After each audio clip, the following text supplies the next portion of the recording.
Have you ever sat down for a news interview with a reporter, or maybe even a news conference on a particular subject, but the reporter wants to attack one aspect of that subject and sort of take you off course?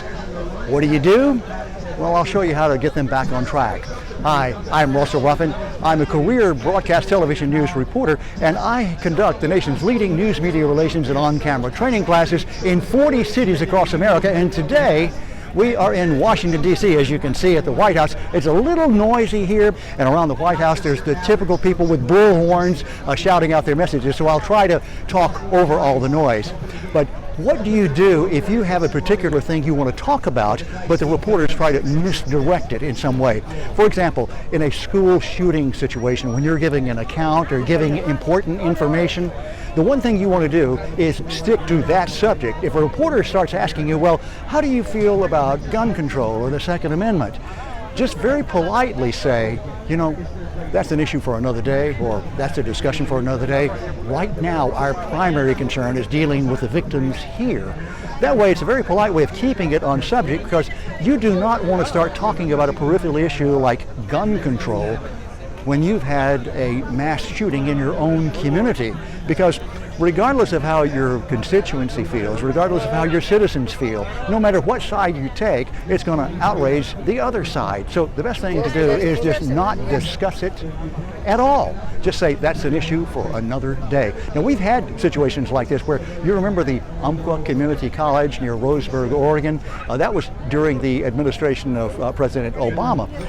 While the police were still processing the scene and the bodies were still laying out there, the president went on the air and said, this is a good example of why we need responsible gun control. Now, of course, he's the president of the United States. He can say anything you would expect him to, but that may be too soon to discuss it in that particular area, in that community. Now, of course, the president and politicians will be discussing gun control after every shooting there is. So let them do that, but you don't have to jump into the fray, and you wouldn't want to. As I said, it will not only will it outrage people in your community, it will sort of dilute the importance of what has just happened, where your community has suffered a tremendous loss, and let your community mourn their dead. I mean, even in Roseburg, Oregon, some of the parents read copies of read transcripts of what the president had said and heard him on the air talking about gun control on the same day that their loved ones were killed in Roseburg, Oregon. And many of them got together and sent a message to the White House, because the president said he was coming to Roseburg,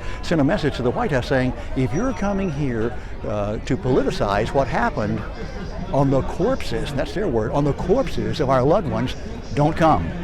Well, the president did go there, but he did not politicize in any way. He just met with the families. Well, we've seen that same situation years earlier in the Sandy Hook massacre, where all the innocent children were killed. There was a debate, a national debate actually began on that day.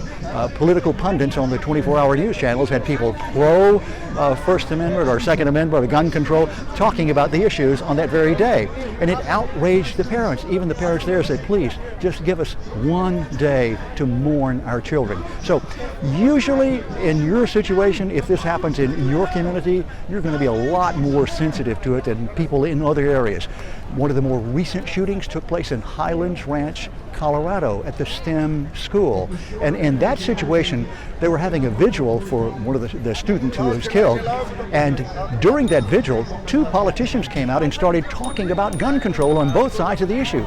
The students got up and walked out as a protest because they felt like they were being used. So just remember, in a time of a crisis like a mass casualty event, that is not the time for your agency or organization to start discussing gun control. It will outrage people. Now, if you've had something similar to this happen to you, please, in the comment section below, write down just a few words and tell us what happened to you and how did you get it on subject. And tell me if you've ever had an issue where reporters have tried to misdirect a story or just redirect a story. Let me know how you handle a situation like that.